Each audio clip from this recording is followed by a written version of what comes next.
C'est la plus grande montée de violence qu'ait connue l'Irlande du Nord depuis 1998.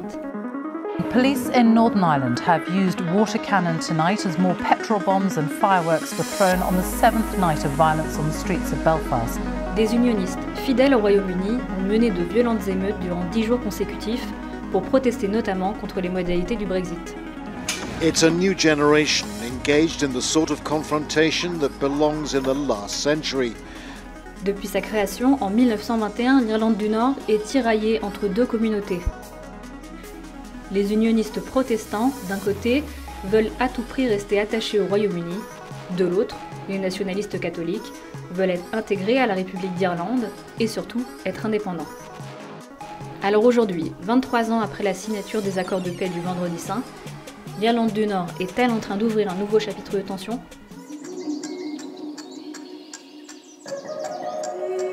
Le Brexit lui-même est entré en vigueur au 1er janvier dernier. Et l'une des conséquences est que les biens qui proviennent de Grande-Bretagne en Irlande du Nord, donc à l'intérieur du même État, à l'intérieur du Royaume-Uni, sont soumis à des contrôles douaniers. Et ça, pour les unionistes, c'est quelque chose qui, symboliquement, est très difficile à accepter. Je le disais, on les appelle unionistes parce qu'ils veulent préserver à tout prix le lien, l'union entre l'Irlande du Nord et la Grande-Bretagne. Donc créer une frontière douanière entre les deux parties menace leur priorité absolue, rester au sein du Royaume-Uni. On a déjà vu que la situation a provoqué certaines difficultés, des retards de livraison, quelques pénuries dans les supermarchés. Et là, on n'est même pas à la fin de cette fameuse période de grâce. C'est une période qui donne un délai supplémentaire aux entreprises pour s'adapter à la nouvelle réglementation. Donc, on pourrait peut-être voir des problèmes de rentrée économique grandissant dans les mois et les années à venir.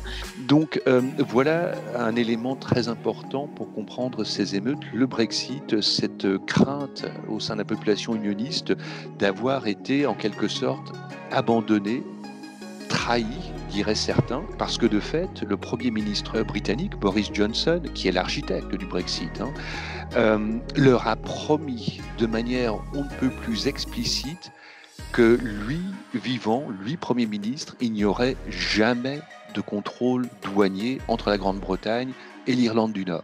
Cette nouvelle frontière dans la mer d'Irlande pose des problèmes qui vont bien au-delà, des problèmes économiques qui attisent ce sentiment d'inégalité de traitement qui provoque une véritable crise identitaire et sociale. On peut placer ces émeutes dans un contexte historique beaucoup plus large. Au début du conflit, des Troubles, à la fin des années 60 et donc pendant le conflit, c'était la population catholique nationaliste qui avait ce sentiment, souvent justifié, il faut le dire, d'être une minorité négligée, méprisée, victime de discrimination.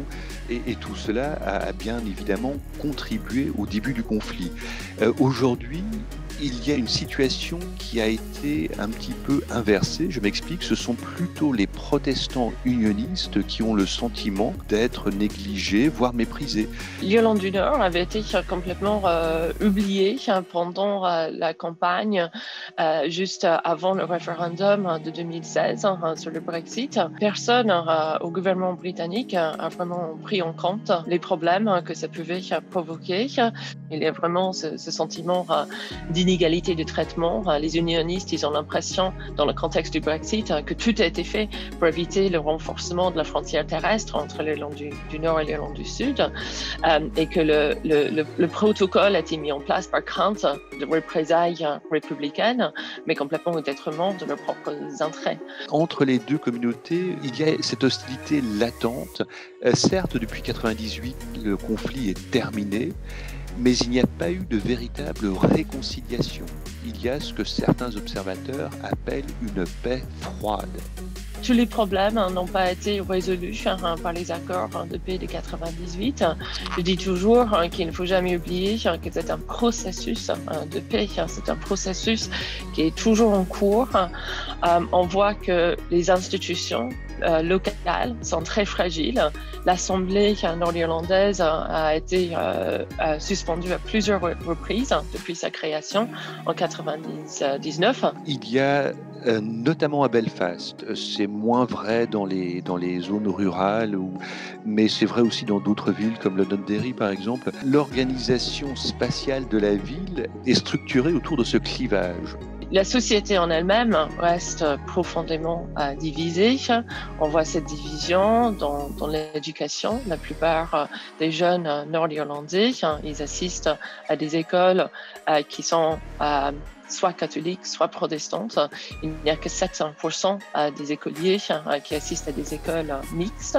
Un jeune catholique aujourd'hui, en toute probabilité, va dans une école catholique, vit dans un quartier catholique et donc ne rencontre que très rarement un jeune protestant et n'aura probablement pas l'occasion de forger des liens d'amitié, de confiance. Bref, le protestant pour lui sera une sorte d'inconnu.